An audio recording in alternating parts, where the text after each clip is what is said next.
I'm about to get a procedure, a Are you second really? procedure, and then take like a month off.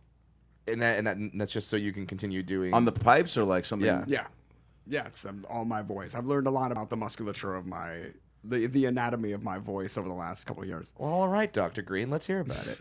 Well, it's as simple as there was a near 2-year period where I was doing 4 cartoons and I did a Call of Duty video game. And it was every day, and I would do 4-hour sessions and just blow my voice out, and then go do an hour session at another show. And I never recovered, and I never took time off, and so I developed an injury that I just sort of worked around. You know, it's like spraining your ankle and then continuing to run marathons. Yeah. Yeah. And you get to a point where your ankle is like, I guess I'm just living sprained. Yeah. And so you sort of get comfortable working around Right. the obstacle. But We should tell people too that who don't. I've only done a few video games. I'm sure you've done way more, but the few I did, yeah, man, screaming the whole time. well, it's not just that. I did 10 4-hour sessions, and in Holy each one of those shit. sessions, you do everything from saying, I think I've got to investigate this box, to, you know, getting shot or blown Why don't we up, investigate that box? or just like, no, it's set to 30 different ways of getting shot. Like, ow, and they're like, ah, and I Please just tell me they chose the first one. they use all of them. Yeah. Is the point? They use literally everything that you do. Yeah. So it just became exhausting. But I didn't realize it because I'd spent my whole life using my voice, and so I didn't know that you could injure yourself. So that at one way. point it was Call of Duty, Family Guy, Robot Chicken. Teenage Mutant Ninja Turtles. Oh, yeah. And what was the other thing that I was doing? It might have been the Hulk show. I can't remember now. Do you ever, during that time, are you just like, I mean, you just seem like a person that's like, I'm going to do it all and figure it out. And it's fun and I'll get rest and I just won't chain smoke. Is it hot in here, or Yeah, am I yeah, we just can get the no, sweatiest? Yeah, keep going. And that's how it started. And that's how we got our pants off. Yeah, when they wonder, when they skip ahead in the YouTube video, Or like they why just are they all not wearing pants? Is this all on video? Yeah, Is that like a that sort 3D of camera? That sort of covers everybody. Well, that's fun. Yeah. How's this been going? So far, so good, man. We've had, I mean, if you look up there, that's all our, I mean, you're like episode 474 Holy or shit. something. So yeah, we've been That's doing it for a crazy. while. I mean, I'm going to open these. All right. we're still the only podcast Sandra Bullock has ever done. Sandra Bullock Yeah. did the podcast? Yeah. Does she didn't come here. not do podcasts? I guess not. But It's kind of an she does. easy, it's like the easiest format because it's so mobile. Yeah. We realized that in the second season of Robot Chicken that we could bring essentially our recording studio anywhere. Yeah, like we the had this technology opportunity. has gotten so good that you could like that you just tell people like, hey, can I come? Like we can come to your house. Yeah. That was how we got Hugh Hefner, and the time when he was dating all 3 of those girls, the girls next door. Right. We Yeah. came to the mansion. Oh yeah, and it was recorded him. it was Like a the Lego. I don't even remember what the gag was at this play point. play school mansion. I know way too much about Robot Chicken. Playmobil. Playmobil, yes. Playmobil. Yeah, it was the Playmobil mansion. I'm And, so glad you remember that because it's all getting really fuzzy for me. after In being, the 10th season, yeah, after 200 episodes, after and being congrats, by the so way. involved. six or 8 specials. And like, how many times have you gotten canceled and brought back? Like every season. That was just a joke we started in the first season. Oh, okay. And then I because took we never thought we would get renewed 10 times. So For real?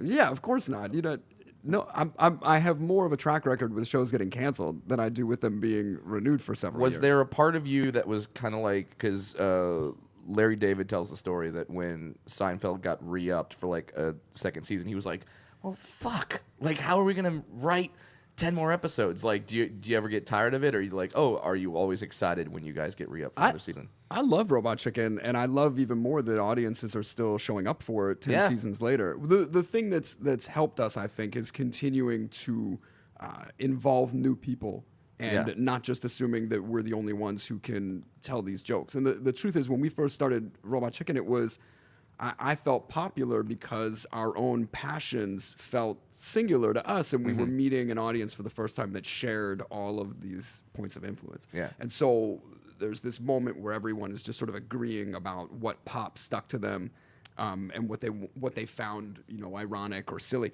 And then over time, as we work our way through all of the 80s or 90s or things that were influential to us, it becomes more important to stay current, to have younger comedians or writers come in and give us their take on whatever pop stuck to them, Yeah. or especially because comedy just evolves over time. Sure. You need other people telling you how to tell a joke in that space now. And so I do like that. I just like allowing for the evolution of the thing to still be housed under the same apparatus like Saturday Night Live. Yeah. But the fundamental style Yeah. of the thing Hey, evolves. they have new writers and new cast members, and you guys have learned to do the same thing. Well, and even SNL, it went from having 13-minute sketches Right. with lengthy commercial act breaks, and Yeah. now they've got all this digital media. They've got all these other things that they make, commercials or. Yeah, when Andy bunch of shorter Samberg, sketches. yeah, Yeah, like Andy Samberg started them doing like like full song parodies and then putting them on YouTube. God, speaking of Andy, I've been seeing all these clips of Lonely Island, and I can't believe I didn't take greater pains to go see them live. It's just they're so fucking awesome. Yeah, dude, those songs are pretty epic. Well, just I don't know, man. I really love those guys, and I find them so funny and creative. Yeah. and One thing I love Yeah, that who they do do you- is that like when I see a lot of song parodies, they focus a lot about the jokes of the song. Ah. Lonely Island seems to be like, no, we're gonna get the dopest beat Music possible. first. Yeah. Music first, Yeah, yeah. and we'll throw in the jokes. We know we can do that, but let's spend money on the beats. Like Yeah. like you hear some of those songs, you're like, if they weren't singing about throwing cum in people's eye, I could dance to this at a song. Yeah, Like- like Jizz in My Pants is Yeah. one of those, Dude, that's one of those records anthems. where I was like, oh, this feels like a synth pop from my youth. Yeah. Yeah, I'm on the amount of people I've seen sing "I'm on a boat" Yeah. while on a boat. Probably. I'm pretty sure it's a requirement now that we're in Yeah. the Instagram. Like once you're on a boat, you have to do something where you're like lip syncing to that song, or like you do a dub smash. Never thought I'd be on a boat. Yeah. Can you imagine being T-Pain and all the records he's released, and yet that people probably still come up to him the most and be like, I mean, the Michael on a boat. the Michael Always. Bolton one is just like so epic to me. Yeah. and not that Bolton seems untouchable or unattainable, but It's their take on it, though. It's Yeah. that Bolton is like really forcefully singing about pirates, and this is not how we expected this to go. We're trying to sing a different song, even. yeah. I'm So glad. funny. I'm glad that you can look at other forms of comedy and not be like you're still a fan. And Yeah. I think that's one of the things that comes across whether you do a project like Family Guy with all of their references, or when you're doing Robot Chicken, that's like, oh, you can tell you guys are fans of this stuff. Yeah. And Well, it's really sad when people make stuff out of spite. Like, Yeah. I find the audience can always tell if you're making it because you're enjoying it, especially Right. with comedy. It's like I never subscribed to that idea of the angry, bitter, beleaguered comic Yeah. being like that path being the only way to being funny. me neither. I've heard, I saw that it was Letterman's early philosophy of like you've gotta be in pain and Yeah. unhappy to be funny, and I don't know if we've learned anything from the Church of Conan, it's that you can No really shit, you dude. can really enjoy yourself. yeah, Did you have a what good time? was your comedic influences in childhood? Like when you were, did you have like a good Oh, man. childhood I mean, first of all? Yeah. Well, I started working when I was really young. That's right. I was drawn to all this really young, and I got to watch SNL when I was really young. My parents had like Richard Pryor, Bill Cosby records, and So jealous. I listened to. I got really fascinated with people like Lenny Bruce and Yeah. people that were socially provocative through stand-up, and I don't know. I've just always been drawn to it, so I've sought it out. I love stand-up though. Thank Yeah, you for you do. thank you for saying Lenny Bruce. Yeah, you 'cause can tell I you're, always say that privy. like when people say like who's on the comedy Mount Rushmore, I always say like, well, there's only one spot available because it's Carlin, Pryor, Bruce. I love George Carlin. And that's it. Yeah. Like after that, you can debate whether it be like a Joan Rivers or a Well, but Johnny I Carson. got into guys like Bobcat and Stephen Wright, and I Yeah. loved Sam Kinison, and even Yeah. like early Marin. I love Robin Williams, obviously, but I was super into comedy as a medium. Yeah. And the way that there was no right way to take the stage. You just had to entertain the audience. You just had You to picked get up them. on that early, yeah? Just Yeah. from seeing all these different personalities. Yeah, and all the different styles of doing it. Like I thought Eddie Murphy was a brilliant comic, Yeah. especially in that moment. But Lenny Bruce was the guy who got arrested for comedy, and then even making the point that you could be arrested for comedy. I know, it's so crazy. That to me was so exciting and so fucking punk rock that this guy was constantly like, the filthy words, the dirty mind, the dirty words of Lenny Bruce, and then just starting to read his police reports, all of his court transcripts. I was like, this motherfucker is like the Sex Pistols up here. Yeah. Yeah. Would your folks encourage all this? And like when you would see, listen to a prior album, would you then engage with them about it so you could kind of like, curate the love for it? I was always a mimic really young, and so I did the same thing that everybody does, which is sort of practice the rhythmic styles or the vocal inflections of whatever performer and use that to tell a joke better. It took me a while to even develop my own personal voice and my own personal style because I spent so much time imitating. Yeah. Sure. Yeah. I mean, I think that's where everyone starts because you don't start off in comedy, whether it be acting, writing, stand-up. You don't start off with just like, well, here's my full-fledged material and my voice and my point of view. So yeah, a lot of times you start off like, who's someone that speaks to me or like has my voice, and then someone I want to be like. I really appreciated that Seinfeld made that movie about it was amazing. Putting a set together. Yeah. And the months of time and the years of just workshopping that hour of material. We need to see somebody on I'm sorry. Oh, go ahead, no. On Sandler's new special that Steve Brill directed, where they show him at each of the different theaters working up to the arena, workshopping these bits from like a 10, 20-person set. Yeah, I love that. It helps to see guys at that level to at least, for the Seinfeld one specifically, to go, oh, cool. You mean he didn't just show up and have it all perfect? Like he's doing what we're doing, and it is always reassuring. You forget that. Yeah, where the guys at the very top are still doing the same thing that the guys at sort of the very bottom are doing. Because that's what it fucking takes. Blood, sweat, and tears in comedy. It really is. Your overnight success comes after 30 years of hard, straight effort. What was your intro into the acting world? Was it like first commercial audition or gig? Yeah. It was commercials. I was really lucky, man. I booked the first commercial spot I went on. Oh, shit. Wait, can we guess what it is? I mean, I've said it publicly so many times. It wasn't an actual product. It was RCA was producing an industrial commercial for a John Denver record that was like an internal thing. So I guess it was sent to record stores or to whatever. And so I was a little kid, and they bring me into the room, and I've been like so hungry for it that I was like, okay, this is the casting situation. All right, I'm gonna come in, I'm gonna do my lines, and they brought me over to this old man, and they're like, this is your grandpa. You're gonna hang out with him. He's gonna tell you stories. So just be engaged. And I did. I listened really intently, and I think I even improv'd with them, and they were like, "He speaks." Shocked by that. So I don't know. I mean, like when you book your first gig, is it like? Because I remember the first set I ever did, I felt went well, and then the second set went horribly wrong, and I thought, wait, what the like? Yeah, did you book RCA and go? The last here one we go. Yeah. Hollywood, get ready. I don't know. Well, my goals in this were never about celebrity. It was really just that I'm so satisfied by the work. Like I really enjoy the thing that I like the most is playing characters or getting an audience. Like that's just what I'm in it for. So I didn't have that moment of, all right, I'm off and my name in lights kind of thing. It was more, oh, okay, cool. This is how it works, and I'm gonna do this. Yeah, I think and I think that's a really healthy attitude. And I think that's what kind of kept you maybe away from some of the downfalls that plague so many people that get into this business too young. I've never been in. Yeah, you didn't care about that kind of stuff. You weren't going to clubs or like doing. I mean, I did all that stuff, but I've never been in it for the money. I've never been a flashy car or clothes kind of person. I've you pulled up on a scooter. people don't know that was.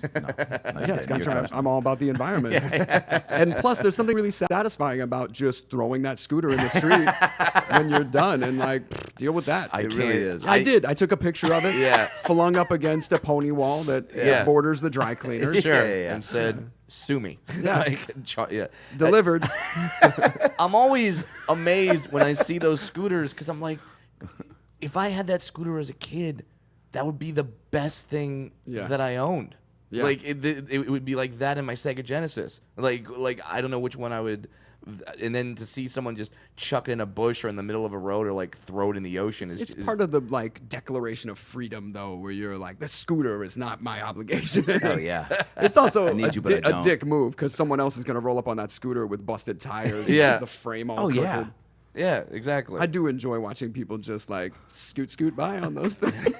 nobody looks cool, and yet you can tell Nobody does. everyone is really enjoying it. So Yeah. anybody that Yeah. goes by, they're standing, Very stark tall and upright, proud. and really looking stupid, but also the biggest smile. Yeah. having the best Yeah. time. Wind in their face. Like Yeah. watching people rollerblade at Venice Beach. Like Hilarious. they know they look foolish, but they don't give a fuck. No. They're like, I'm just Rollerbladers are the loving most this. confident people on the planet. Yeah. Yeah, it's Yeah, like, and then I envy and then like the the guy, swagger. then the guys that like wear suits and then are like, oh, I'm gonna try to look like I'm doing official business on this scooter. No, dude, smile. I don't know. Enjoy it. Like, Back when I was reading Thrasher magazine and they had, full color shots of Lance Mountain riding half pipes in a fucking 3-piece, I was like, that guy's the coolest guy. Couldn't be cooler. So you see the guy on the scooter with the 3-piece and somewhere that's punk rock. Are there? Yeah, right. Are there parts of your childhood or just nostalgia that you feel were like extra special as far as like in Robot Chicken with all the references?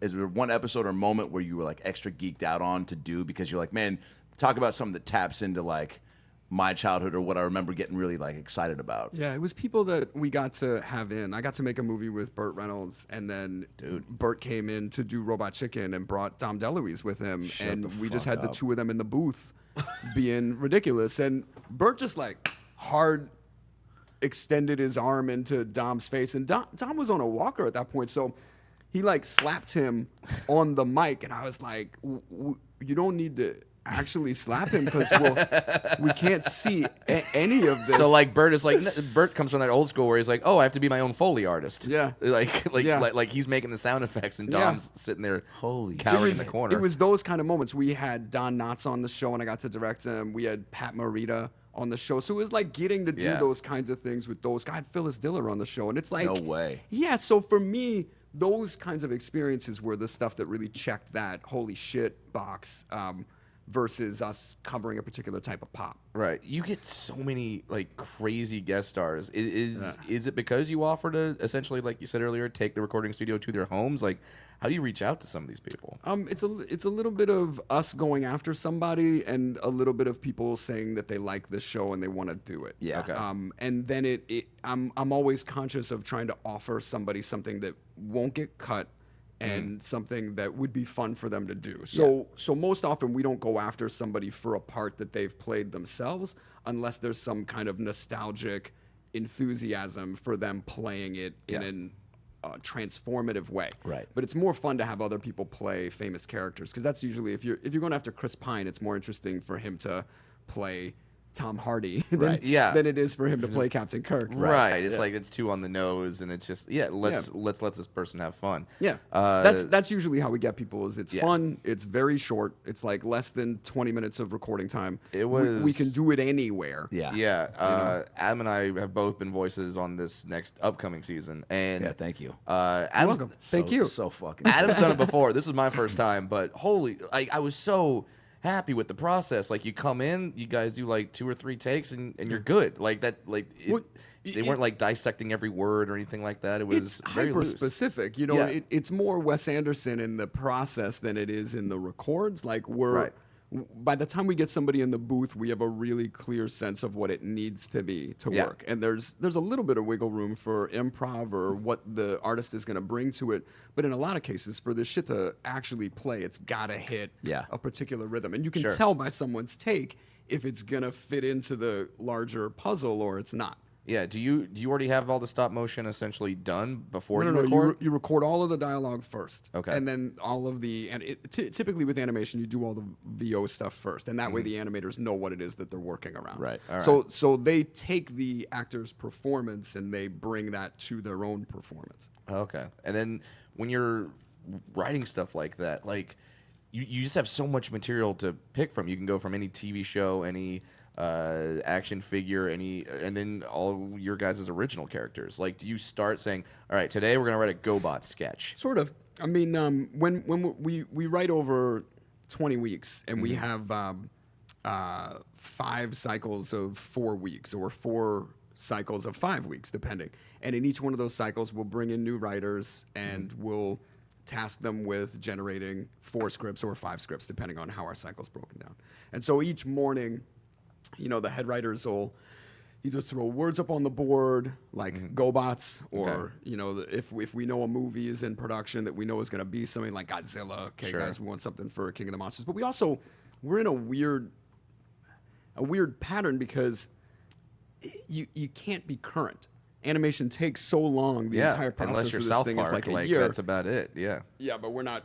And our show is just not that show. It's just a fundamentally different type of show. Our obligations to be socially astute or current with pop. It's just not. Right. It's just not the same.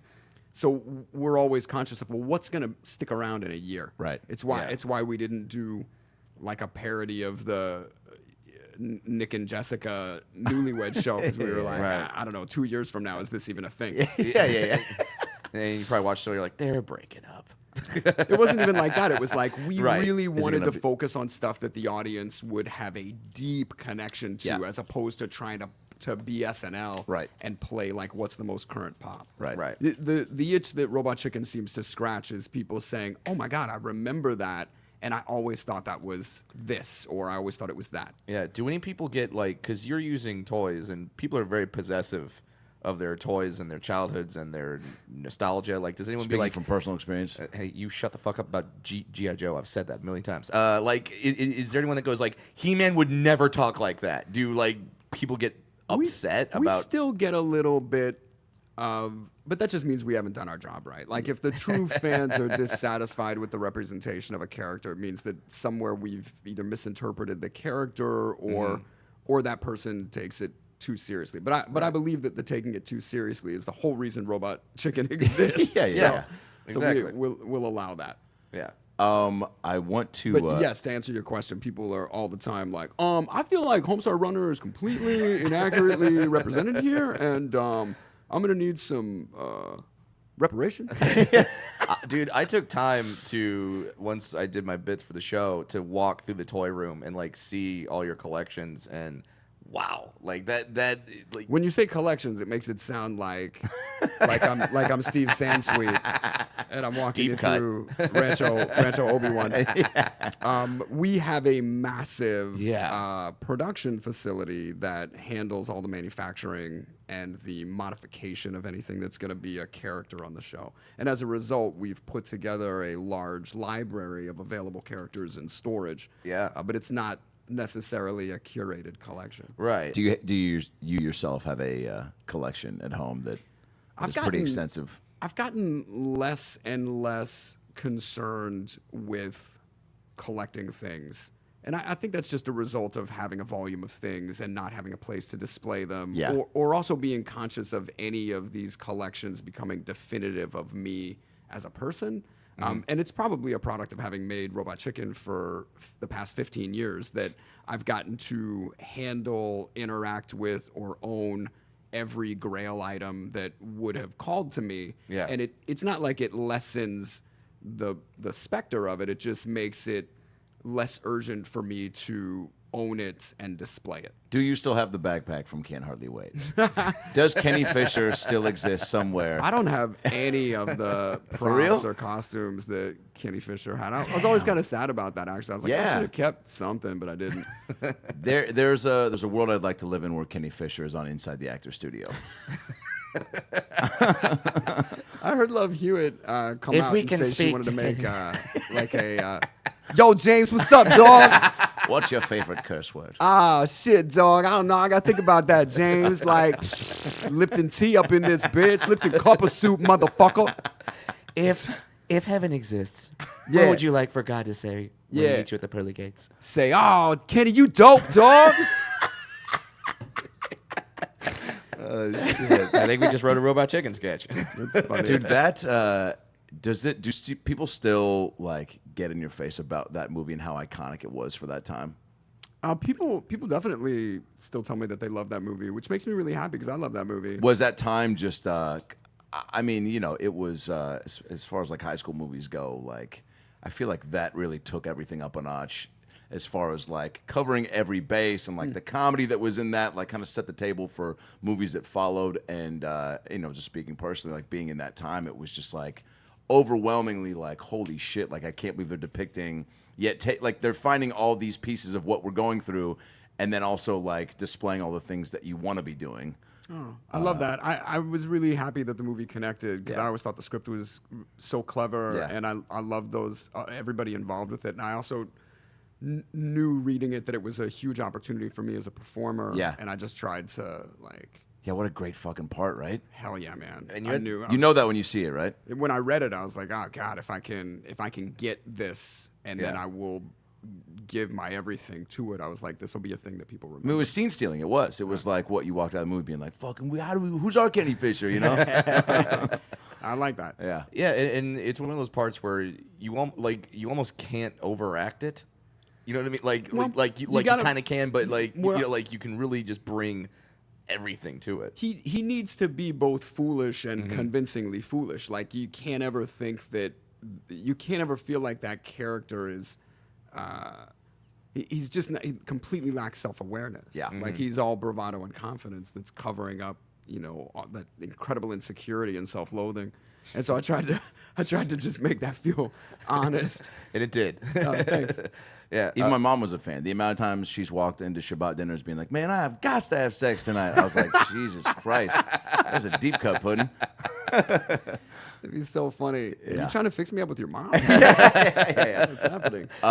Does after something like that, does at what point being in this business have things kind of like, did you feel like you get momentum, or you start to kind of become more of a player in things where you're like, all right, cool, like I got a little more heat on this and I can kind of move these pieces around, or you just get a little bit more confident, I guess, with everything? Because like you said, finding your voice like takes a minute, and who you are. Did that movie kind of help take things up a notch? Absolutely. Yeah, I had a convergence of things all in that same year, where Can't Hardly Wait came out, Austin Powers did on DVD, and I got made a series regular on Buffy. And all of those things combined in that same year, everybody knew my name. And so I'd been acting for over a decade at that point, and it wasn't. I was successful, and I was known in the industry as a valuable character actor, but I wasn't. Nobody knew my name, and I certainly wasn't being seen as attractive amongst my own peer group. And so those three things in the same year changed everything for me. And then I had to be more conscious about what I said yes to and what I said no to. And I've always heard that your career is more defined by your passes than the things that you do. Is that true? Yeah. I mean, I've definitely found the things that I passed on would have represented me in a way that I felt was unbecoming in the moment and might have sabotaged my shot at something that came later.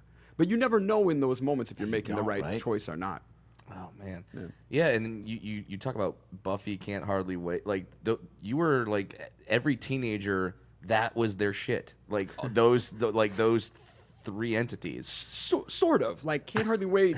While it became a familiar cultural touchstone for people, it didn't make gangloads of money at the theater. It didn't do as well theatrically as American Pie, which came out a couple years later. Right. And we always thought that it was because it was the first in the resurgence of teen comedies. Like studios did not have faith in teen comedies anymore. They had zero faith in R-rated comedies at that moment, which just seems to be a cyclical trend. Yeah, where the they always do. Thinking, like, God, this will never work. Yeah, they always do, and then something just proves it wrong. Where it'd be like Deadpool being a hard R, and then going like, oh, so we can make R-rated comedies again? Yes, we've been able to make that. But even always. Deadpool almost didn't get off the starting line. Like they had that incredible piece of test footage that Fox was just saying no to, and then it like snuck its way onto the internet, and the world was like, "Holy shit, I need to see this movie." Yeah. It's a similar thing. The audience will always tell you what the market will bear, but usually people can protect their own employment by saying no to things easier than they can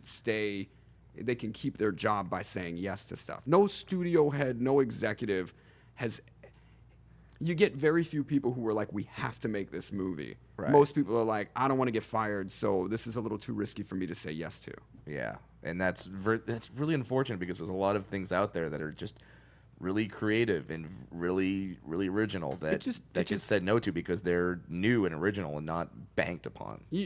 I had this realization a long time ago when I started taking all of these meetings with studios and producers and financiers that all of them, they're not trying to be an asshole. They're not trying to personally hurt or prevent you from doing stuff. They're really just trying to protect their own job and trying to make their own career. Yeah. And so you as a creator or you in your pitching don't need to argue them into submission. You need to be able to reassure them that they're right for saying yes to you. And so going into each of those meetings, it's not like convincing somebody that they're wrong or beating them down with your own research and evidence. It's assuring them that they will be heralded as a genius for saying yes to you, and that there's a high probability of success with all of these elements in place. Oh shit! That was just a little bit of a tweak, man. And I realize how unintentionally both arrogant and disrespectful I must have appeared in so many meetings where I was like making people feel stupid about not knowing as much as I did about how these things could work. And I was like trying to argue and debate my way into a green light. Yeah. Mm-hmm. And you just turn people off. Instead of realizing that you've got excellent potential collaborators, you sort of try and bulldoze everybody, and you throw up your hands. Why hasn't anyone noticed how awesome I am yet? Yeah. Yeah. It's just not effective. Do you think it's true what they say too about trying to include when you are trying to get something made and get something done, like making them as much a part of the creative process as possible, so that it's not just like, hey, take my thing and let me do it and sign off on it. You need people to understand why it'll work. You need all of these people in all of these departments to be your champion. Like if you're making a movie, you need every person at every level of every job to be on board, whether it's the person getting coffee for the publicity department or the person who's operating your camera. Like you need everyone on board, and that's your job.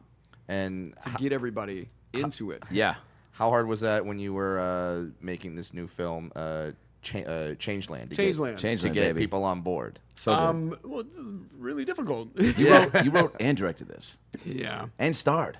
Yeah. What the fuck, dude? What the fuck, man? Amazing. That was not easy. Look at you.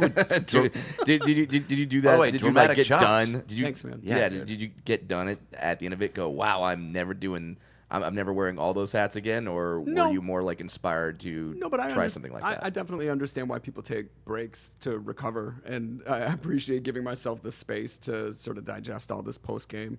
Yeah. But the short answer is it took 9 years from the time I had the idea to the time we were bringing it out.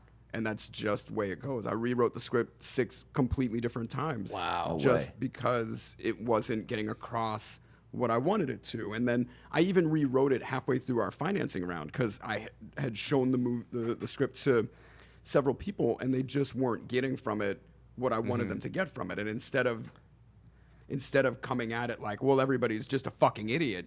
Yeah. I was like, well, clearly I haven't written this well enough. Right.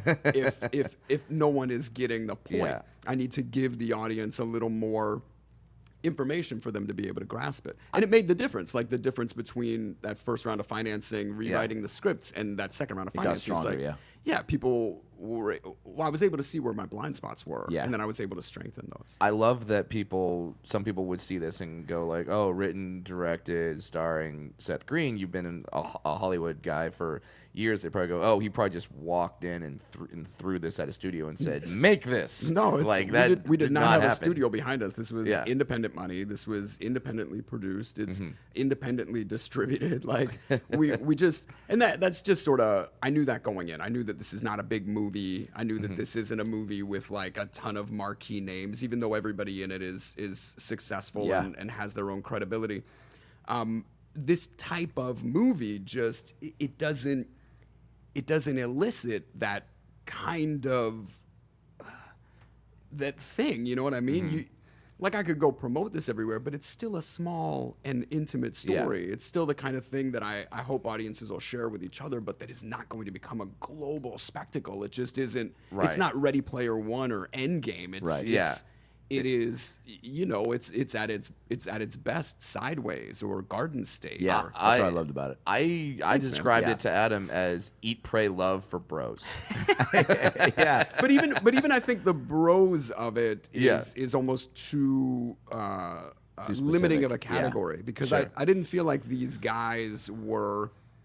I didn't want to portray them as your prototypical bro dudes. No, they It's didn't seem like it. These aren't characters from Entourage or Right. You know, even from the Jersey Shore. These are just. I wanted it to just feel natural. I really wanted it to feel like you were just in this experience with these two old friends. These are my favorite types of movies. These like slice of life, like where you kind of get like a chunk of what's going on with them and like this one big experience, and also like, again, man, like didn't know you had the dramatic chops in you, so that was like really refreshing and cool to see, and like just going to those types of places, and also just the amount of stakes that I felt like there were throughout the whole thing, and that you didn't just kind of have this like immediate turn and all of a sudden like have a couple scenes in just have Brecken get you to be like, all right, man, fucking don't worry about it, let's just have some fun, what I'm saying? You really kind of lived like the way people do and kind of carry the weight of what was happening with you for a while. Thanks. And like seeing that go through was like, I was like, yeah, dude, this is like very honest with how it actually goes down when you go through a heartbreak like that, Yeah. Where- The whole thing takes place like over 48 hours. Yeah. So I wanted it to feel like a natural evolution. I wanted the audience to be at a place where they're like, this guy's got to just figure it out, And now I really want to go to Thailand because of this damn movie. Good. Because I mean, don't get me wrong, like I wanted to go to Thailand for like the weird sex stuff, but now I want to go for like the scenery and Still the going food for that. and the weird sex stuff. Like I'll still go for that. But I definitely feel like Thailand has not gotten a bad rap, but I find that most people misunderstand how vast and it's accessible that Yeah. whole region is because the bulk of films that have been made about Thailand either feature some kind of bizarre sex tourism or human trafficking or Yeah. police or government corruption, which are just not an underground those fight really club. aren't Like- what's yeah, it just really isn't like that, and Right. the tourist experience there is something that feels so casually human. Because you see people from all around the world come there and have the same experience of being in these kayaks and standing at this sea cave Yeah. and Yeah. posing in front of James Bond Island and not knowing what do we do here. It's like Yeah. that's something that everybody shares. You have this exact same experience. I love the fact that kind of tourism bonds people Yeah. from all over the world. Was that the first location that was kind of like locked in as far as like where the movie was going to live, or were you like, where would I want to go? No. I was inspired to tell this story because I had a trip to Thailand with my buddy. Oh, shit. And everything that we did on our trip is something that the characters do in the movie. Oh, And no way. Each of those things that the characters do in the movie is something that anyone can go do and go experience. What I tried to do was create a dramatic narrative that allowed us to utilize all these spectacular backdrops. Yeah, dude, it was gorgeous. And I like the idea of a character having created a different intent for this experience and then having to go through all of these romantic experiences that he handpicked Yeah. Right. without the wife and instead with his buddy while nursing this heartbreak and trying to digest the fact that that he's been sort of passively coasting through his life, that he's taken taken a job and taken circumstance that were just handed to him, and he's really become a passenger instead of an active participator, even a driver in his own life. So making somebody face that in a place on the opposite side of the planet in something so beautiful that just seemed very funny to me, like somebody really in their own head and upset and dealing with some incredible emotional disorientation while everyone else is saying, wow, yeah. Just like look at that.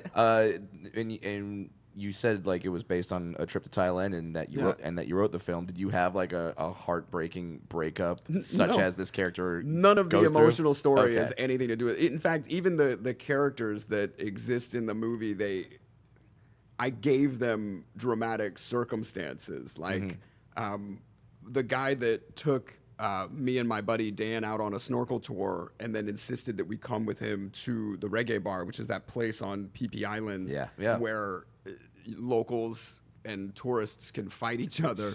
That's a real place. And this guy was like, we're having a great time on the snorkel trip, but, on the other side of your island is this bar, and I'm going to go there tonight. I got my kickboxing shorts. And we were in this bar, and I was like, I can't believe this is a real place. Like, we should shoot a movie here. And the whole trip, I was telling my buddy Dan, from us being mistaken as a romantic couple, and everybody trying to make our trip into something romantic, to each of the places that we visited, it all is a version of what happened to us. I just created a backstory for each of these characters, and I created a dramatic circumstance that helped propel my character through some kind of arc. I definitely want to see them, you and Brecken, go back just to hang out with Macaulay's character on the island again. That was funny. Fucking that dude. So funny. That character to me just seems like a young Bill Murray, where you're just like looking at his way of thinking and his philosophy on life, going, oh, I need to do that. But then you start worrying about bills and family and friends and all the things that get caught up in life, and you're like, but he doesn't. It's a great character. Oh, thanks. Yeah, I love Mac. You guys know each other for a while, yeah? Yeah. It's so long that I've been telling him about this movie for 8 years. And I'm like, hey, listen, man, I'm going to do this movie in Thailand. I want you to play this character who's kind of like a magical white rabbit that takes our characters. Like, you told me that during Home Alone 2.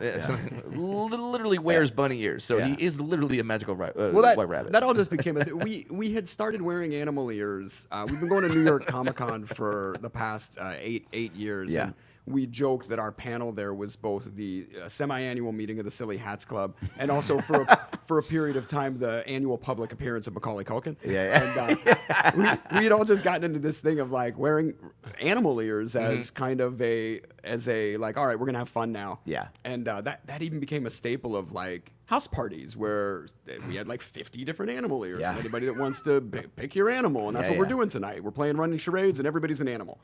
And when we were talking about what this character was, I'm like, this guy is full tilt, rabbit ears, flowy skirts. This guy is like, go full rock star on this. Like rings on every finger, whatever you want to bring to this, that's who this guy is. This is a guy who abandoned the life that everyone told him to have, completely reinvented himself as this new persona, and has become this guy. He's a local celebrity on the island. Yeah. Everybody loves him. People go out on his snorkel tours all the time. He's like, he is the living embodiment of, the spirit of the island. Yeah.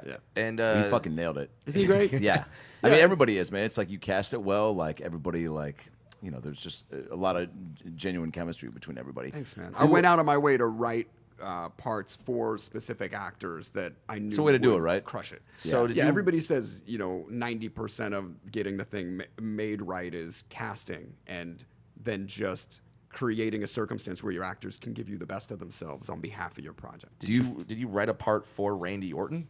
Yeah, it wasn't specifically for Randy, but it was. I'm a big wrestling fan, so I was really excited to see Randy in the movie. Hell yeah! Well, I had this experience when my friend Dan and I were on vacation. We went to the reggae bar, and there was a guy there who was already drunk and boldly. He just fixated on me and was like, you and me, pal, this is our night. And he bought me shots all night, shots and buckets all night. And I was like, I don't know what I did to deserve this. And he was this Australian guy and really excited. And even when because the island's very small, so there's a bunch of different bars that you go to. He followed us to every bar, and he kept being like, you and me, pal, we're doing shots. And so we just did them. Exactly. And there was something about, like, I just created an entire identity for that character that was far less potentially dangerous as it felt in real life. But I like the idea of a guy who would come to that island under completely different circumstances and then fixated on me like, tonight's your night, pal. Yeah. So I just made that character more of a, like a sage advisor for Brandon, who's my character in the movie, who's clearly going through some kind of evolution. That I basically took all these things that happened to us on our trip, and I gave them a deeper meaning. and I made them all. It's like Wizard of Oz when she wakes up at the end of the thing. She's like, "And you were there, and you were there too." And you see Where that was guy that scene just in like the movie? the guy just like poke his head into the window at the end of Wizard of Oz.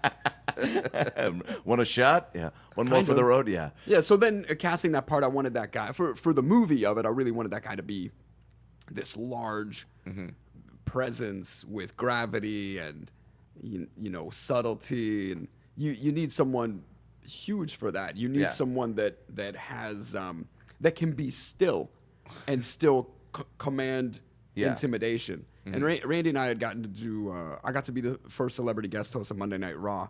Holy And I had a shit. 6-man tag team with John Cena and Triple H versus Randy Orton and The Legacy. All right, we're going to talk about this the rest of the time. So Randy and I met that night, and you know, we had some in-ring beef that we squashed after the fact because he was proud of me for taking a good bump. And then I took his clip on Conan, and I saw him at WrestleMania, and he was like, "You put my clip on Conan." I was like, "Man, I'll do spots with you any day." And so it just sort of came about when I was putting this movie together. Yeah. And then it timed out for him to be able to do it. Yeah, because their schedules are insane. So It the was fact brutal. that you got him. He, you know, they get like a week that they can take, and he coupled his week with some other travel that he'd had, and so I only shot him 2 days. No But, shit. Yeah, but he was out in Thailand for I think 4 nights. Whoa. That's just kind of worked amazing. out. Baller. Are there things from a whole experience like this that you like wearing multiple hats, which you've done now for like so long on all your shows? Has there ever been a time like with somebody like Mike Myers and Austin Powers, like somebody that's wearing many hats during that whole thing? Have there been times in your career where you've like either asked outwardly like, "Hey, like, how do you balance all this," or just from afar observed a lot of different people? Both. I always ask people questions. Okay, cool. And I have come to discover that most people in this business like to share the knowledge that they've acquired, or love to give you some kind of secret passageway or contra code that gets you through this trap door and Like gives I you thought an it was extra up, down, life. left, right, A, B. Select. Like, no, it's start then select. Yeah, I asked everybody everything, and I people were incredibly generous with Dope. with information all through the process. Any in particular that stands out that you pulled If from? you watch our film, the special thanks is as big as, you know, like Endgame's animation house credits, where it's like all these digital artists. Yeah. I asked everybody that I thanked everybody in the movie. That's awesome. Yeah. If you would say that you're Adam Sandler, is Breckenmeyer your Rob Schneider? I think Sandler and I, while we do similar things, we do such different things that I don't know there's as close a comparable. There was a period of time where Ben Stiller seemed to be the thing in common for a lot of other performers who were all successful in their own right. Yeah. And he seemed to gather people together as a director and as a performer.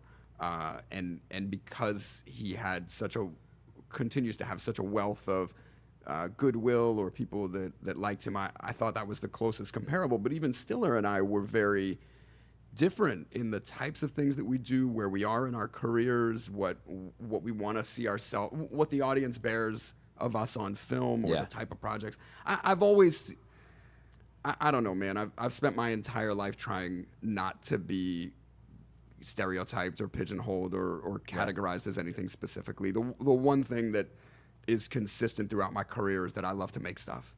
I love to make stuff. I want to piggyback on that, and you talked about it on our boy Rick Glassman's podcast, Take Your Shoes Off, but about taking a jump and playing yourself on Entourage, and how, and I was thinking all this as you were talking about, like how much of a kind of a gamble that is to play a heightened version of yourself like that, and to just assume that people would be able to separate. You'd have to understand, like, the timing of it.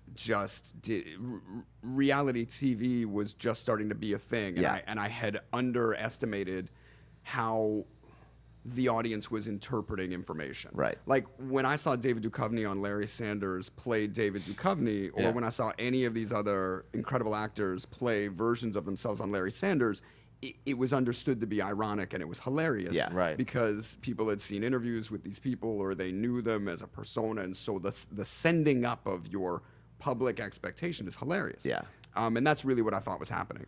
Like I thought I had established a sound enough nice guy image that it would just carry on. But the truth was, I hadn't been doing as much on camera work, and I definitely hadn't been doing as much publicity, or at least anything that really got traction at the time that I did Entourage. So there was an entire generation of kids between 15 and 21 that just didn't know me from anything else, and they loved Entourage because they thought that it was their, Keeping Up with the Kardashians access to Hollywood. Yeah, dude. And it was a point in time where everyone believed everything that they were seeing. And because I played a character called Seth Green, that was your first mistake. I guess so. But again, I thought it was funny. I really thought it was funny. It was hilarious. It was so good. But I was shocked to find the backlash. I took it as a compliment as an actor. I was like, well, I'm so convincing. Wow, I'm convincing as a dick. Yeah. Well, didn't you say some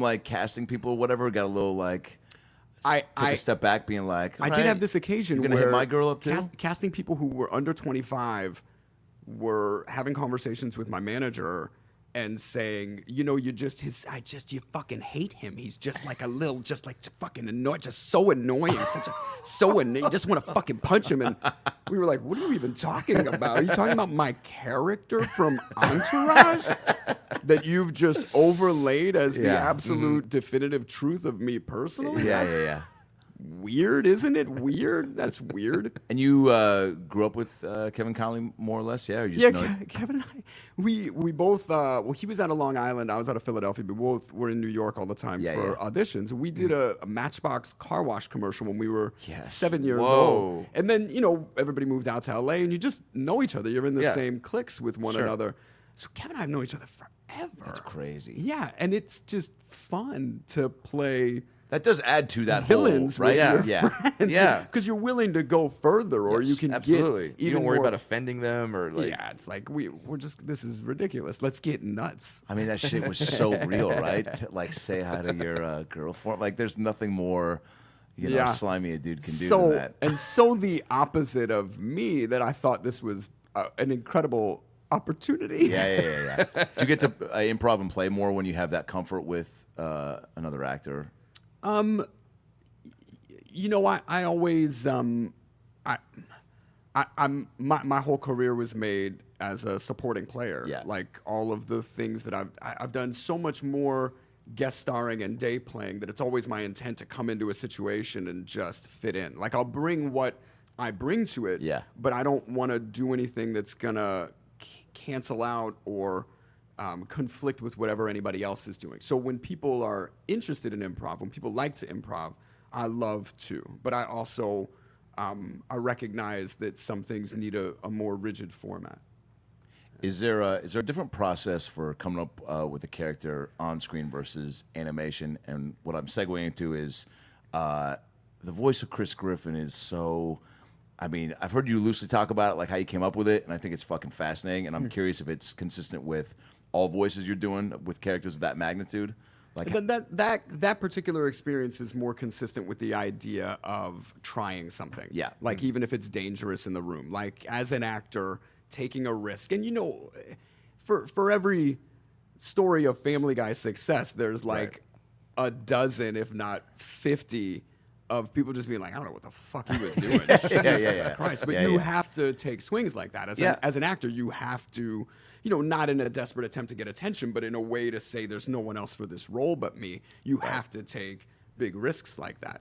And that's just an example of in the room, in the moment, I was like, can I just try something? I don't know if this is going to work, but I want to try this. And they were all for it. Yeah. And what'd you say it was? It was a mix of...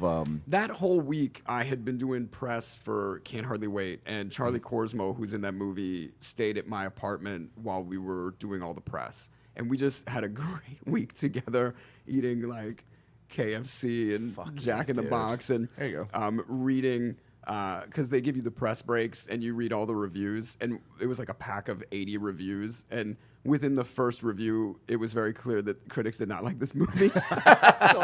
More KFC. I gave Charlie a pink highlighter, and I took a green one, and we just went through. And anytime somebody made a very personal criticism of either of us, we just highlighted it and then read it to each other. And the always annoying cartoon weasel, Seth Green, he was like, Jesus fucking Christ, man. Did someone actually Holy write that? shit. Oh my God, we had to, somebody likened Charlie to an animated porpoise. Like it was so personal. It's so shitty that we had to like make a joke out of it. So Charlie and I spent that week together. And I don't know why we got fixated on Ted Levine's character from Silence of the Lambs, Buffalo Bill. Yeah. But we both became really fixated on putting him into other situations. And so we would you go to like the drive-thru and they're like, and we were like, that sounds a little bit like Buffalo. What if it was like, Are you sure you want French fries?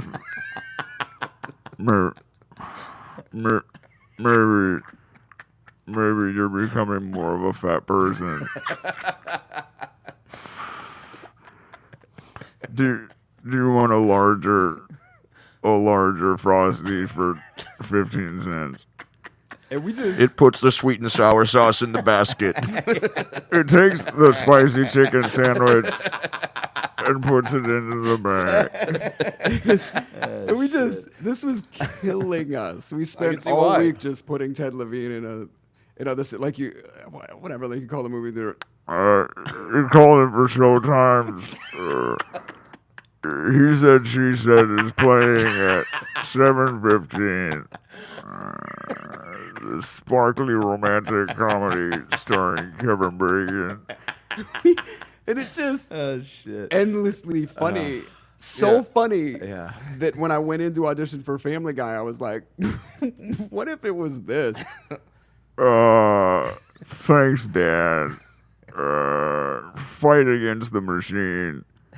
And they laughed. I got that job. Fuck, dude. Right? But what are the odds of that? What are the odds of you also like? I mean, look, what were you doing prior to that they even gave you the like wherewithal to go? Maybe something else. Like, do you gauge them like not maybe being into what you're doing, or is Yeah, it I mean, just... they have a drawing of the character. The Yes. character looks like the character. Yeah. The hat, Yeah. the earring, the blonde hair. Yeah. Most people were coming in like, bro, Dad, I think like, what? Fight the machine, bro, Dad? Yeah. And everybody did some kind of variance on the surfer guy. And a lot of Right. times I've gotten jobs just by doing something different that was absolutely not what they were thinking of.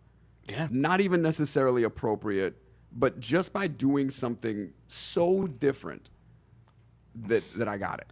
Did you have sort of the pubescent squeaks in the beginning, or did that kind of develop over time? Like, Oh, to get Chris to that, it's definitely gotten a higher register. By the time because the first 2 seasons of the show we did in a vacuum, and then we got pushed around on a time slot, and then they wound up producing the back 9 without a time slot. They got dumped over the summer, and then the show was over. And You just kind of chalk it up as like, all right, cool, that was a fun experience. I have so many shows that have been over. Yeah. That I was like, fuck, well, at least we got to do that, huh? I couldn't believe I got that job in the first place. I read Really? that script. I was like, Jesus Christ, this is like Taylor wrote something for all of my favorite things. Oh, my This God. is as if someone was like, what would be the perfect job for you? And then I fucking got it. So it was so exciting. And not a surprise when the network didn't support it. Not a surprise when we got canceled. Yeah. It was a surprise when the then evolving Adult Swim bought it for reruns. Yeah. And then it got millions of views. And we didn't even know that was a thing until we went to Montreal Comedy Festival and did a live reading of it and sold out this house of a couple thousand people. And they're all quoting lines at us and asking us questions about the show. We were like, holy shit. Wait, so you had no idea at that point that people were consuming it at the Nobody rate knew. they were? No. And so after that, God. and because of the success of it on Adult Swim, Yeah. Fox Yeah. was like, well, maybe we, and remember, this was in early times of people releasing a whole season of a series on Right. DVD. They just hadn't really done it. Yeah, it did. So Yeah. they beta tested it with Family Guy, and it sold 1 million copies in the first week. And they were like, Jesus Christ, let's get those back 9 on DVD too. And that sold 1 million copies. Yeah. So all of a sudden, Fox was like, geez, we should be in the Seth MacFarlane business, huh? And they greenlit Family Guy to come back on the air at the same time that they greenlit American Dad to go in production. Holy No kidding. shit. Yeah. What was that fucking phone call or email like? We just like McFarlane and everybody was like, "Whoa, what the fuck?" That's unheard of. It was unheard of. And then for us to be in our 17th season, like what? That just doesn't happen. Yeah, it doesn't happen. It gives credence to Elon Musk's theory that this is all a simulation. Because somehow we've glitched the matrix for this to be the most successful job I've ever had. Right? And it's one of the greatest shows of all time, dude. I love it. You do, yeah? I really do. I guess Yeah. I can't. I just. You I watch like, episodes and shit? Do you Yeah, like? yeah, because it's very entertaining. It's so a great show. fucking good, dude. And the fact that like nowadays you're seeing it with shows where like an AP bio gets canceled. Now everyone's like, all right, get it on Hulu. Yeah. Like back in your time, there was no precedent for that. Well, Once there a were show very was canceled, few it was like actual- it was done. Yeah, and there's not a lot of places to house it. The upside Yeah. of all the streaming content, all these subscription services, all this global distribution, it's that anybody can fall in love with something en masse and it can have a life. There's this Yeah. other version of it where there's stuff that has, 6 million consistently dedicated fans. I've never even heard of it. Yeah. That's the weirder part Yeah. about it, is that you have all these isolated niches of fandom around a particular property or an influencer. And, if you're even 2 years older or you just don't have that platform, you have no idea what people are talking about. When they but told me- 6 yeah. million Yeah. people are talking about it. Yeah, when they told me that like esports sold out the Staples Center, I was like, Yeah. wait, what? Yeah. And now that was a thing that I had to somehow know about. We just did a sketch. It won't be out until like October, but we have Yeah. the Robot Chicken Nerd on ESPN playing like Fortnite or something. And he's all excited about the nerds inheriting the earth Right. and like forcing people on ESPN to watch like my PCS play this great game.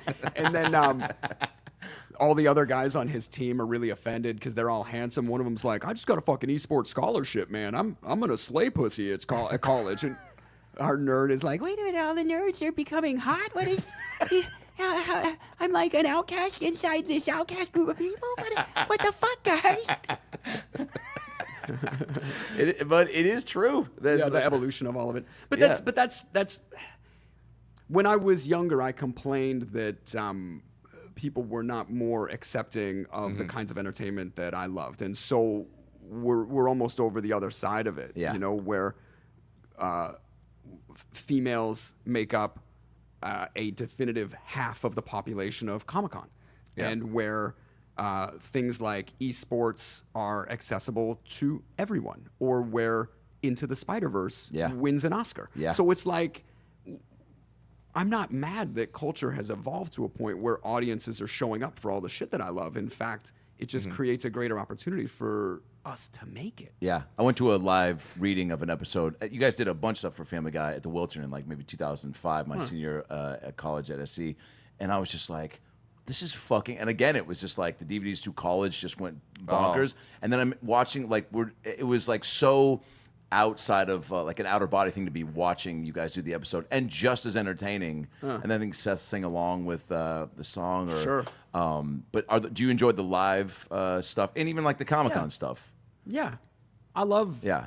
connecting with an audience like that, and being able to have that loose of a format is really fun. Yeah. And we all enjoy the show, so the fact that fans react to it that Yeah. strongly, that's always cool. Hopefully, we'll do that with Swords. Yeah.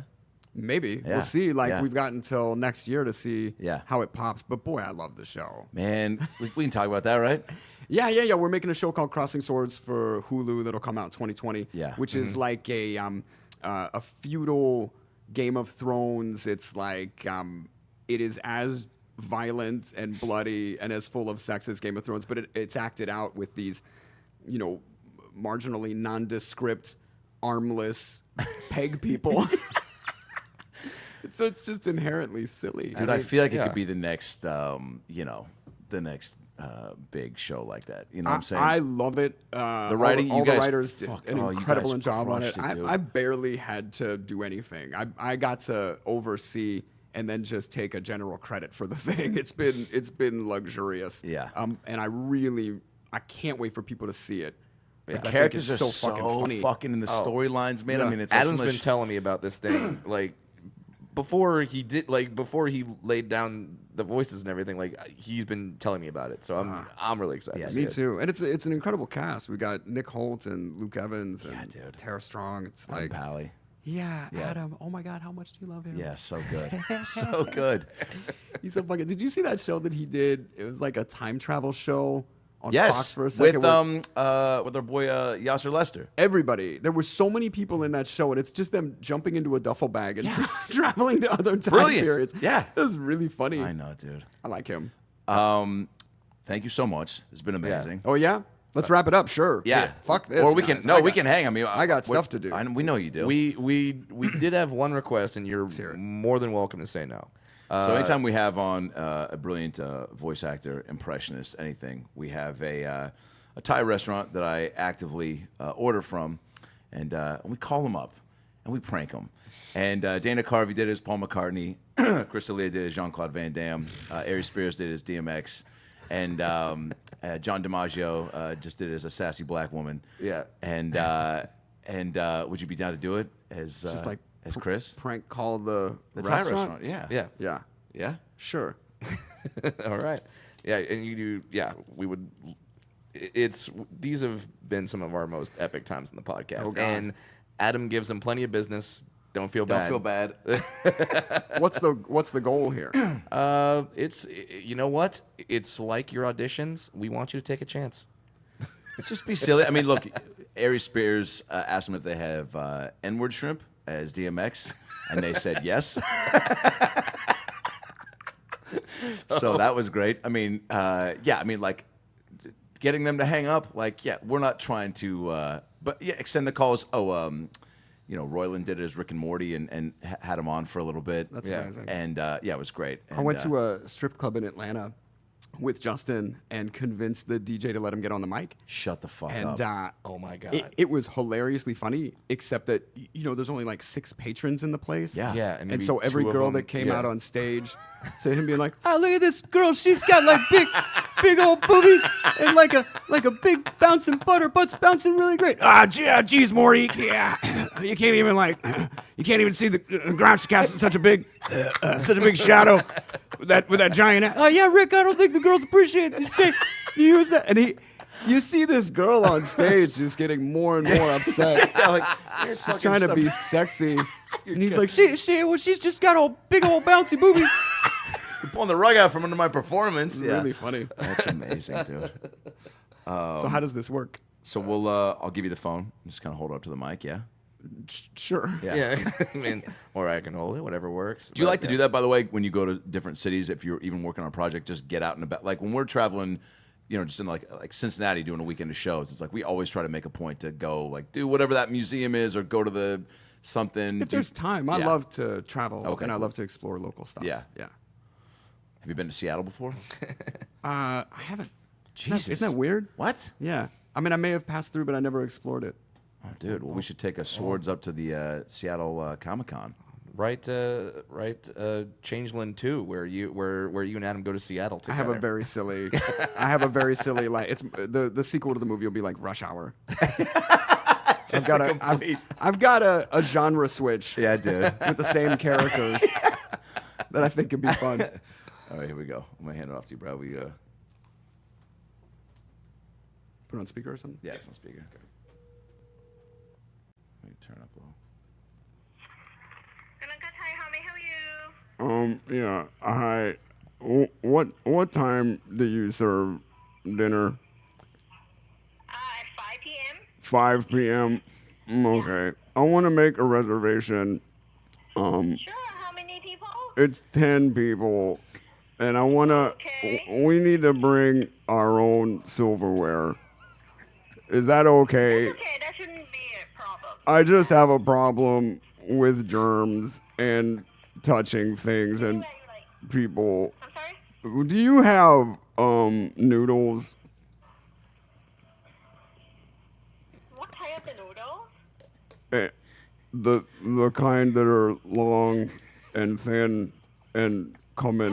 We do that. I love that. What would you say is the average temperature of the meat that you cook? We basically cook the meat in a hot rock thing, Yeah. and that's it, like a maximum of the heat. Well, I love that. I would say like more than 100 degrees Celsius, but I don't Yeah. know. The Fahrenheit thing we go for Cynthia? Yeah. Yeah, I think, is that okay for you? Yeah, I love the hot meat. That's good. Do you have soup spoons for the soup, or do I need to bring like a larger spoon as well? We have everything, sir. So if I've got one of my friends, he's a big fat You know, guy. if you can bring your own, I think it's okay because it is on your preference. Yeah. Basically, we have our standards, knife, Yeah. spoon, fork, everything ourselves, and we serve the people here. You sound really nice. Yeah, but if you want to, make sure that you get everything, Where do you guys stand on the plastic straws? we don't serve the plastic store, but if you request one, we can put it in your drink. Because I don't like the paper straws, and I think We don't have it. We don't have paper store. It's all plastic ones. Thank- but, only thank you God request for one. you. Because everyone else is like, I'm on this paper straw, and I don't like that because of the germs and because the plastic. That's like we've made such progress as a culture, and being able to manufacture. Yeah, what time you coming for? I want to come all day because I've got 10 people that really like to eat. My What one. time? Yeah. So let's say like 5 o'clock, and then we'll be there until like 10 o'clock. We close at 9:45, just in case. Okay. You don't know that. So we'll stay until 9:45. Yeah, can I have your name, please? My name is Chris. What the phone number? It's 323 613 5313. All right, thank you. We'll see you at 5 today, okay? I love you. Thank you. See you soon. Bye. Okay, thank you. We're getting married. Oh my fucking god, dude. That Come so far as a culture, dude. You start like engaging in like a political straw conversation. Dude, that was fucking unbelievable. Breck and Meyer and I used to Oh, you're so good just at make that, dude. just make prank phone calls all day long. You could tell. It was our Yeah. favorite thing to do. When? Back when movies had like a real person answering the phone, I would just try and keep them on the phone and ask them about the runtime of movies or the particular size of the screen. You're so or, like, good at what the keeping quality it of the popcorn going, was. dude. Right. Oh, thanks, man. just new topics. That Nothing was died. unbelievable. Do you have, also, you're asking what you're asking is so funny, but like, yeah, are your noodles like? That's like, she shouldn't not be able to feel that. Like, are they long and noodly? Because we got so off topic Oh that she my was like, I God. gotta get off the phone with this guy. Oh my god, dude, that was fucking amazing. I always find misplaced affection hilarious Yes. too. Just like forcing Yeah. an intimacy that doesn't belong there. I love you. Yeah, dude, I was hoping. Yeah, I was We're hoping gonna she's- She's like, married. okay. Yeah, okay.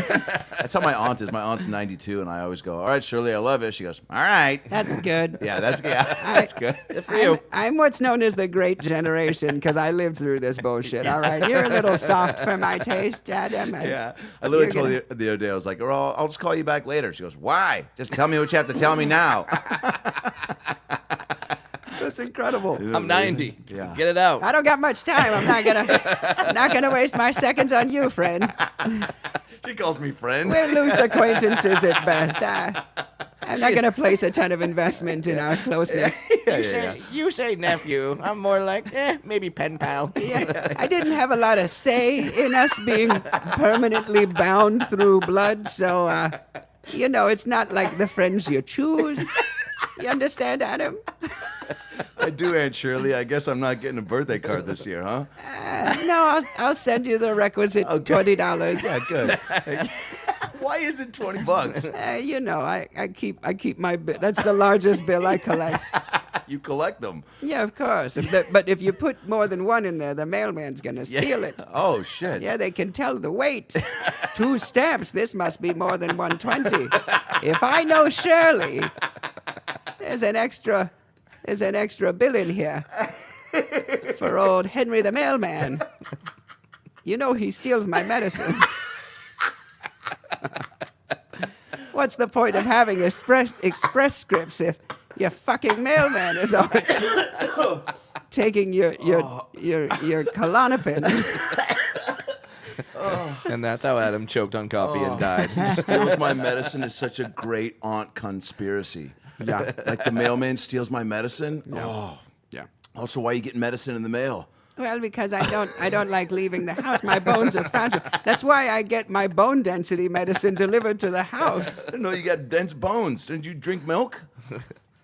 I've become lactose intolerant. You can't tell by all the farts. You're always sending me pictures of milk cartons. What are those doing there? Well, it's because all of our nephews are missing. I'm hoping that you'll like John Walsh that shit for me. I didn't know you still watch that show. Well, it's an app now, so That'd be the worst app in history. help us find these missing persons. Is it like Tinder where you're like, I'll help find I'll it? find this Yeah, one. it's called Amber Alert. It helps you find missing people. It's like, that kid's a good one. I'll try to find that. Ooh, ugly Ooh, kid. I'm gonna No. find this kid. That kid looks like he'd make some money, huh? He won't steal my money Put him to work. May seem older than in this photo. Artist's rendering 10 years later, so he's built up some physical countenance. Yeah, put that guy in the fields. Oh my god. Where did we just go? Dude, that was amazing. I want to dude. meet your aunt. Everywhere wonderful. Come to Dallas. I mean, I feel like I just met her. Yeah, she's great. I go. She takes umbrage with this interview. Adam, I've been listening to your podcast, and quite frankly, I find the portrayal of me by that piece of shit from Entourage. Maybe I do get my medicine in the mail. So what? I feel like she would write that in a handwritten note too, with like really nice. She told me she stationery. only swears when she's by herself and she drops something. And I go, oh, you mean like, hey, oh, fuck, the pasta salad. She goes, well, first of all, I don't make pasta.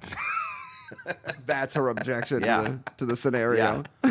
I'm gluten free, you asshole. Yeah. Dude, you're the fucking man. Go you see do this go all- yeah. go see Changeland. Where can people get it? Well, it's in theaters in 12 cities, but the thing that I wanted to do was get it distributed digitally because the way people are seeing movies, Gotcha, I wanted people to have access to it, and so it's everywhere. It's all over national cable on demand. It's on Amazon. It's on iTunes. That's it's where I watched it on several different Amazon. VOD. Yeah. Thanks, man. Yeah. That really is this type of movie.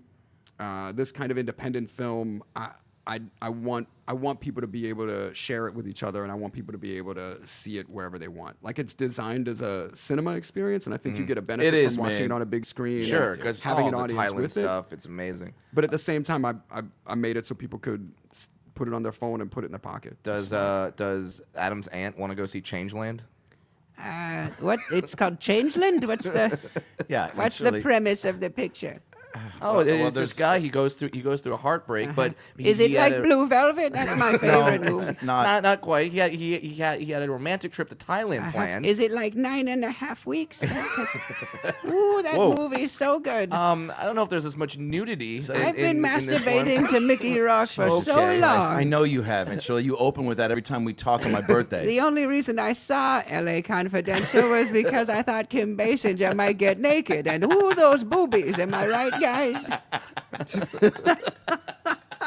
And that's how he found out his aunt was lesbian. Oh my god. Adam, the Hustler store's near you, right? Would you send me that giant I vibrator? won't. They God. won't mail it to me. They shouldn't. shouldn't. They say that the shipping is too expensive, and I offered to pay for it.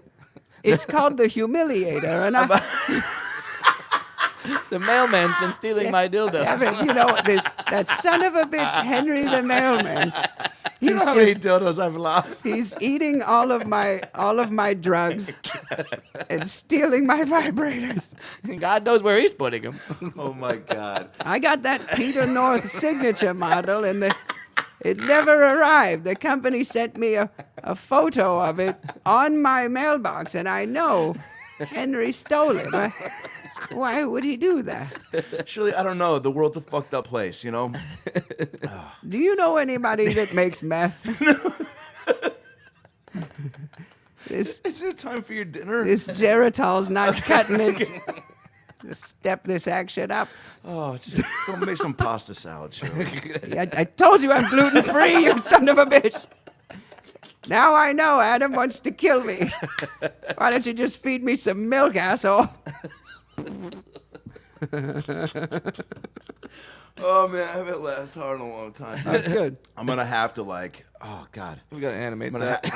gonna have to get you and my aunt you got it. Maybe I'll just send you a picture. I'm of her. married. Yeah. Stop. Not this. not hooked up. Oh. Just like you No, see- what's the point? I don't know, man. Seth, You need to, Seth, like, a hear three-way. how- 'cause- Couples are open to that Cool. kind of thing No, now. how you're We- talking about we that's you. Lord that's knows the her, aunt is man. into it. You know, We'll find out if my wife likes elderly women. Honey, I just wanted to broach a subject with you. You know, you always like visiting your grandparents. Hear me out. Yeah. Hey, just to take a knee for a Where you second. going? Dude, this could do this forever, man. Yeah, right. All right. Go Changeland. see Changeland. man. Yeah, dude. See Look out for swords. crossing swords. Yeah, crossing swords, Back and before then. and just watch out for Adam's aunt because she's a handful. I'll keep an eye out. I'll put mirrors on my glasses so I can see her coming. Good night, everybody. Thanks, man. Thanks so much, Seth. Right on. It's about last night.